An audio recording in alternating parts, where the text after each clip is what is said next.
Hello, Unity Center of Light. Wow, what a glorious day it is to be with you today.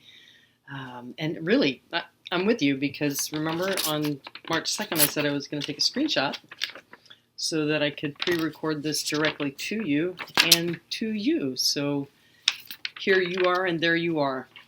Thank you so very much for the joy, the honor, and the privilege to be speaking with you today on divine guidance in our Lenten journey. And our title today is Rushing the Sunrise. Originally, this title was The Chaos of Divine Guidance. And while I felt like I was divinely guided, there was this feeling of, it's not quite there yet. It's not quite there yet. Something is so close, but no cigar moment. So April had called me and asked me for the title. And I told her, Chaos of Divine Guidance. But I also said to her, I said, just something doesn't feel right about it. And she was very gracious. And she said, well, you need a couple more days? And I was like, yeah, I'm gonna take a couple more days to see what arises for the new title. So one morning I was out watching the sunrise, and I was just absolutely anxious about this title, and just like, I want this title. I need this title, and I'm looking at the sun, and I'm going, come on, I need this title, and I also had this extremely busy day, and I was like, come on, rise, sun, rise. I've got things to do and places to go and things to conquer. Give me the title and just rise. And it was in that moment that I was like, you're rushing the sunrise. How absurd that I thought that I could rush the sunrise or make anything happen before it was time. But also in that moment, I realized that God had just given me the title for today's talk, Rushing the Sunrise. And I knew it, the moment I knew that I was rushing the sunrise and how absurd it was and all of that, the title from the tips of my toes to the top of my head, I knew that was the title, Rushing the Sunrise. A little bit later that day, I was also guided towards a quote from Iylana Vanzant that captures the very essence of divine guidance. And it goes like this. We cannot rush the sunrise or pay to bring on the full moon. Everything will happen when it is supposed to happen. You see, sunrise is a metaphor for a new birth, a new awareness, a holy moment of let there be light. And this divine guidance is always with us, but most often we are too busy rushing the sunrise, as I was that morning, or too busy to hear it, or a lot of times we dismiss it or avoid it altogether, especially depending on what we're being guided towards. Or simply it's just not time, or we're not receptive enough to hear that.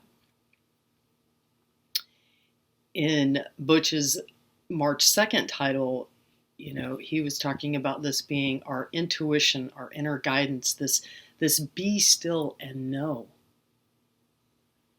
And in our fellowship, there was this resounding theme of, every time I didn't follow divine guidance, there were consequences to pay, or in my experience, hell to pay. I also recall in our fellowship, Shayla mentioning something that's like, I heard it, but I'm not sure if that was divine guidance or not. And then my favorite one is if I don't want to do it, then I know I need to do it. And that's how I decipher divine guidance. And Joe had said that. And I loved it because that's kind of how I live my life, is like I live my life in moments of if I don't want to do it, then I know it's mine to do. Divine guidance is it's tricky because it just completely goes against the opposite of what we would normally do. And when we go against what our normal operating system is, there's this, this ego that rises up and goes, no, no, no, no, no, we can't do that. That's no, it's going to mess up our entire system. We do things this way, this way, and this way, and this way. And so oftentimes we get into this conflict of what divine guidance wants and what we want. And that's where that tricky balance is that we have to be able to stay tuned into the divine guidance and not our inner programming. My guru calls it pre-programmed, which is pretty poignant. But we have to stay tuned in and tuned up to be able to allow the receptivity of the divine to move through. One of the ways that I stay tuned up is every morning I'm kind of an early bird, so every morning I get up and I either sit in meditation or I do a yoga practice, depending on what my body wants. And, sometimes it wants movement, sometimes it doesn't. I don't go 180 miles an hour anymore. It's more like 110. So I always have to tune into that inner wisdom and, kind of in that feel what my body wants, because that's our first inner guidance system, is how we feel, not necessarily what we think, but how we feel. So I'm always tuning into how my body feels and what it wants for the morning. Does it want more stillness? Does it want yoga? Does it want to go back to bed? But tuning into this, my body first allows me to unify the body and the mind, and again, operate from that unified state of being. And that's that place where divine guidance has the most, has the best chance of arising through a balanced state of being. In the mornings, I also listen for the birds. It's written that all of creation sings when the sun rises. However, I have noticed that the birds sing at distinct phases prior to the actual sunrise. There's actually three phases of sunrise, and they call this the twilight zone. Appropriately, right? These three distinct phases officially are called the astronomical, the nautical, and the civil sunrise. But to keep it simple, we're just going to call it ending, beginning, middle, ending, beginning. Because endings and beginnings happen almost simultaneously. And the middle, that's where everything happens. That's where all the action is. And it's what we do in the middle of anything that will determine the sunrise and what happens next on the horizons. This middle phase has a mixture of darkness and light. There's not one more or less or one of the other, and one's not pitted against the other going, I'm better than you. No, you're not. No, it's that, again, balanced state, that unified state of balance in the twilight zone. And it's kind of poignant because today is the spring equinox. It's where we have a complete balance of light and dark. There's enough daylight and enough nighttime, and they're both equally balanced here on the spring equinox. Metaphorically, this is a halfway point. And again, it goes back to that unified state of being, and it's always a balance of two of something. We have sun and moon, materialism and spiritualism. We have yin and yang, male and female, head and heart. And when there's this balance, again, this creates that fertile receptivity to tune into to follow the divine guidance. Interestingly enough, mornings are also usually the best time to be receptive, because the world hasn't awoken on this day, on at this time. So there's not all this interference coming in, and so again, it's a little bit more still in the morning, and again, that opens up the receptivity. Not saying that you can't go out during the day. You take that which you cultivated in the morning and you take it out into your day and keep those channels open. But there's got to be a balance, that halfway point. Our Lenten journey is also just 2 days shy of this metaphoric halfway point.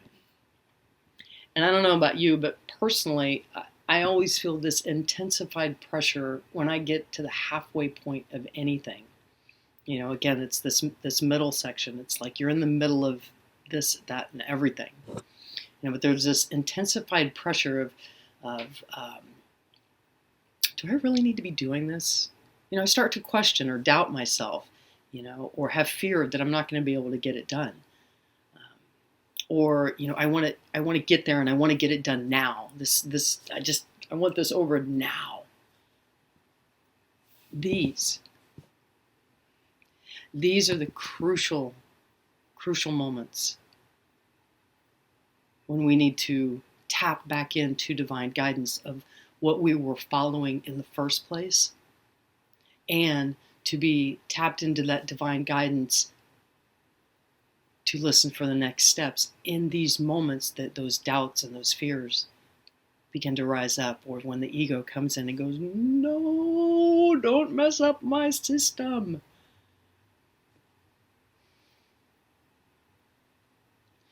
If we rush, as in rushing the sunrise, if we rush these moments, ultimately we have to repeat them and go back and go back to a step that we may have missed. This middle portion has this struggle to it, Again, like I said, I just I get to it, intensified pressure, and I want to get it done, and it's like, oh goodness, I'm struggling. And struggling with struggle only intensifies the struggle. If we take the analogy of quicksand, we see it all the time in the movies. Somebody falls in the quicksand and they start to struggle, and they're going down, down, down, down, and before you know it, they're covered in sand because of their struggle. But I actually just read something the other day that you can survive quicksand. But the first thing that you have to do is stop struggling and tune into the breath and fill your breath up with all the way as much as you can, so that you actually begin to float on that quicksand, and then you can kind of move yourself to safety.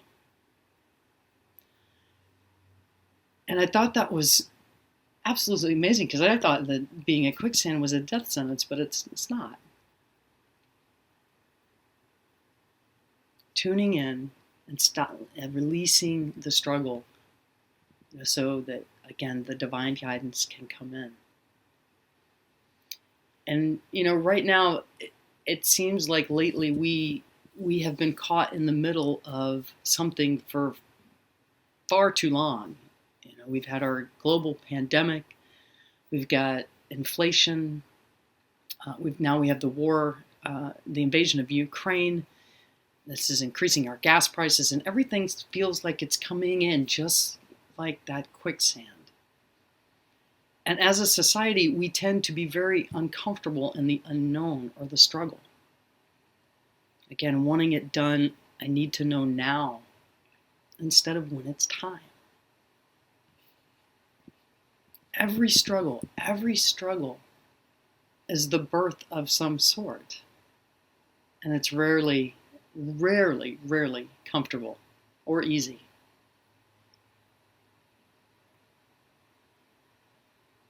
When we tune into the natural world, and we look at the natural worlds, every transformation is messy. We watch the caterpillar go into its cocoon and come out this glorious butterfly. But in the middle of that, it's awful. It's in there in that black ooky stuff, and when the cocoon breaks and it starts to break out of that, all that ooky stuff comes out and floats away from it, leaving this glorious butterfly. We see little tiny birds when they birth that they got to break through that shell to actually come into the world. Even our own births were messy. Ask your mom. It was messy and it was painful. Or when we look at a lotus flower that has to go through the mud and the muck, to travel all the way to the top to flower one time. One time it gets to flower, and then its seeds fall out and goes all the way back down through the mud and the muck to do the process all over again. A new direction and a new way of being is this same birth process, and in our Lenten journey represents this birth and transformation. It's messy, it's hard, but there's guidance always available if we're receptive and in balance. We have to follow it.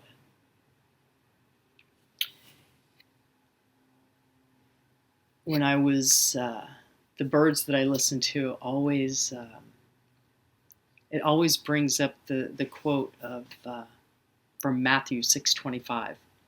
But there's so much more to this quote than just the actual quote of, "Are you not worth more than the birds?" And so I'm going to read this quote to you. And it states in Matthew 6:25, "I tell you not to worry about your life. Don't worry about having something to eat, drink, or wear. Isn't life more than food or clothing? Look at the birds in the sky. They don't plant or harvest. They don't even store grains in barns. Yet your Father in heaven takes care of them. Aren't you worth more, much more than the birds? Can worry make you live longer? Why worry about clothes? Look how the wildflowers grow. They don't work hard to make their clothes. But I tell you that Solomon, with all his wealth, wasn't as well clothed as one of them. God gives such beauty to everything that grows in fields, even though it's here today and thrown out into the fire tomorrow. God will surely do even more for you. Why? Why do you have such little faith? Only those who do not know the Lord are always worrying about such things, when your Father in heaven knows you need them all. But more than anything, put God's work first and do what she wants." Waiting on the divine and waiting on divine guidance takes faith and preparation on our part. And faith, according to the revealing word, states that it is the assurance of things hoped for. And this assurance is not, it doesn't come from the Lord. It gets activated by you. Much like you would pay your insurance premiums. If it's not paid, you don't have insurance.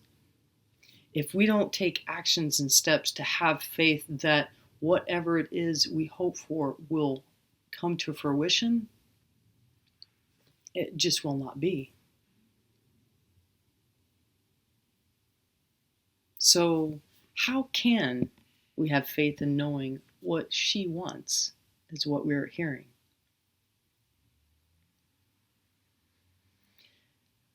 I've always thought of this little formula that I've made. It's called faith plus gratitude equals abundance. Faith plus gratitude equals abundance. And this abundance is not monetary. It's abundance of thoughts and ideas and divine guidance. So there's definitive ways in which we can decipher whether it's divine guidance or if it's not. Because divine guidance has this particular way of coming in. And just like the birds that sing at 3 distinct phases of the sunrise, and in the first part of the, like when it's the breaking of the dawn, there's this one little tweet, tweet. That's all I hear. And then when it gets to like the middle portion, there's another round of birds singing. And then, of course, when it sunrises, they're ballistic. Divine guidance is the same exact way. It's like it comes in like maybe just this one little tweet, and then it gets a little louder, and then it gets really loud when we listen. Or if we don't, that's when it gets really loud. So definitive ways on how we can decipher whether it's divine guidance are if it arises out of nowhere. When we stop looking for divine guidance, when we, like when I said in the sunrise, it's like, come on, I want the title. When we just stop, forcing something to happen, trying to figure it out, that's when it arises. And also when you don't have a pen in your hand. I've found that out as well. But when we try to make something happen, we're just muddling the waters, we're muddling the channels for divine guidance to make its way in. So the first way is when it arises out of simply nowhere. The other way is, if you don't want to do it, it's divine guidance, as Joe said in fellowship last couple of weeks ago. If you don't want to do it, then you might want to explore that just a little bit more. The other way is if you have to justify it, defend it, argue with it, if it's making a case that says this is the way that you need to go and these are the specific ways that you need to do it, that's not divine guidance. That is I don't know what that is, but that we could call it ego, we could call it pre-programmed, whatever you want to call it. But that's not divine guidance if you have to lay out this whole single plan to make that one idea right, to make it work. The other way is, how do you feel? When something comes in, tapping into, how does this make me feel?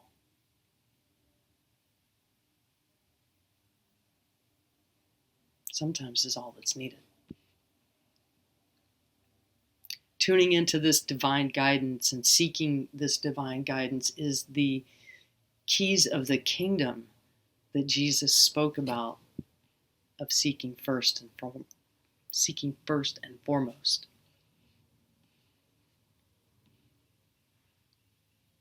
All of nature, the birds, the bees, the butterflies, the dragonflies, all things that fly. All of nature follows this natural rhythm and doesn't have a care in the world. They're not rushing the sunrise. They have faith knowing that they will be taken care of and all their needs will be provided. And this includes us. So take your time.